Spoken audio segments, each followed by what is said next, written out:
Hey, really quick today, let's look at the story of Jonah. So most of us heard the story of Jonah and the whale, or Jonah and the big fish, whatever your translation says, right, when we were growing up. But I want to look at it a little bit differently today.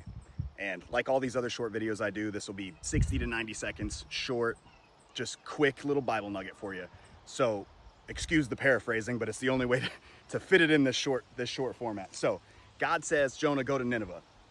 Jonah's like, no, I don't want to do that.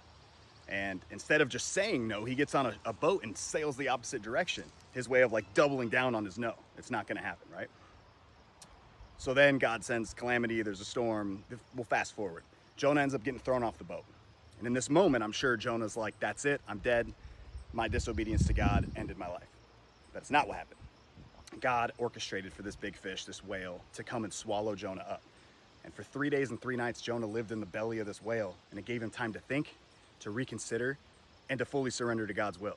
And he did just that, right? So eventually he says, God, I'll go. So God sends him.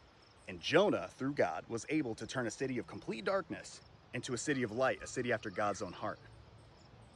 He was able to use his obedience to gain a more holy and meaningful life. It wasn't the big scary thing that he thought it was going to be, right? His life became more meaningful after his obedience to God, after he overcame that desire to do things his way or to not listen to God. And he didn't run away because he didn't hear God, right? He ran away because he heard God and he didn't like what he heard. Have you ever been there? So what if the thing you're running from, your Nineveh, if you will, is the thing that God's going to use to change lives? Maybe even starting with your own. So don't wait for that storm to hit in your life to become obedient. Just say yes today. Figure it out. Figure out what he wants you to do. Truly loving God is saying yes before you understand what the question is, right? We will go anywhere to do anything, anytime, if God tells us to. That's love.